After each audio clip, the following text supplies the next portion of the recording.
আসসালামু আলাইকুম। সবাই কেমন আছেন? আশা করি ভালোই আছেন।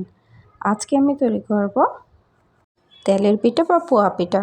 আজকে তেলের পিঠাটা হচ্ছে আমি তালের রস দিয়ে বানিয়েছি। আশা করি ভিডিওটি শেষ পর্যন্ত দেখবেন। যারা আমার চ্যানেলটি সাবস্ক্রাইব করেনি প্লিজ সাবস্ক্রাইব করে নিন। একটি বাটিতে নিয়ে নেব 1 কাপের মতো চালের গুঁড়ো, হাফ কাপ চিনি এবং 1/4 কাপ ময়দা। আপনারা যদি মিষ্টি খেতে বেশি পছন্দ করেন মিষ্টির পরিমাণটা বাড়িয়ে দিবেন। দিয়ে দিব সামান্য পরিমাণ লবণ। এখন দিয়ে দিব 1/4 কাপ তালের রস। 1/4 কাপের চেয়ে বেশি পরিমাণ দিলে খেতে কিন্তু এটা তিতা হয়ে যাবে, তাই চেষ্টা করবেন তালের রসটা পরিমাণ মতো দেওয়ার। এখন অল্প অল্প করে পানি দিয়ে দিব। পানি দিয়ে আমি একটি পাতলা ব্যাটার করে নেব।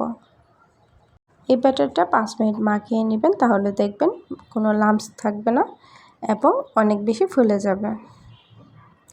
আমি প্রায় 5 মিনিটের মতো এটা ভালো করে মাখিয়ে নিয়েছি। এখন আরও পানি দিয়ে আমি একটি পাতলা ব্যাটার করে নেব। তো এখনও যারা আমার চ্যানেলটি সাবস্ক্রাইব করেননি প্লিজ সাবস্ক্রাইব করে নিন এবং নতুন ভিডিও পেতে বেল আইকনে ক্লিক করে রাখুন, যাতে আমার সম্পূর্ণ নতুন ভিডিও আপনার কাছে আগে পৌঁছে যায়। তারপর 5 মিনিট পর আমার ব্যাটারটা প্রায় রেডি হয়ে গিয়েছে। আরও একটু লাম্পস বাকি আছে, আমি আরও কিছুক্ষণ মেখে নিয়েছি।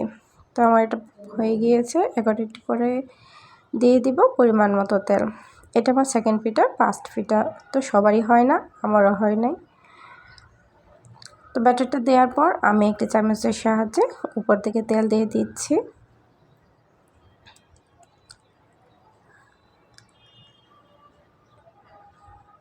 প্রায় 30 সেকেন্ডের মতো লাগছে আমার পিঠাটা ফুলতে।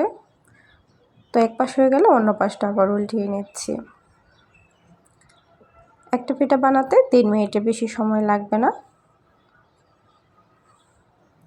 আর চুলা জালটা কম রাখার চেষ্টা করবেন, তাহলে পুড়ে যাবে না। আর যারা একদম বেশি ডুবোর তেলে ভাজতে চান তারা কিন্তু ভেজে নিতে পারেন। তো পিঠাটা হয়ে গিয়েছে একদম পারফেক্টলি। এভাবে করে আমি সবগুলো পিঠা বানিয়ে নিচ্ছি।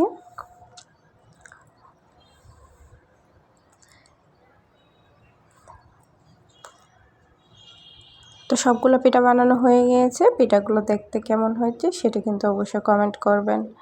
আমি একটি পিঠা ভেঙে দেখাচ্ছি ভিতরে কতটুকু সুন্দর এবং নরম এবং মচমচে হয়েছে।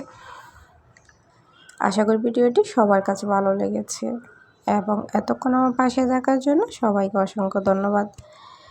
আরও একটি নতুন ভিডিও দেখার আমন্ত্রণ জানিয়ে এখানেই শেষ করছি। আল্লাহ হাফেজ।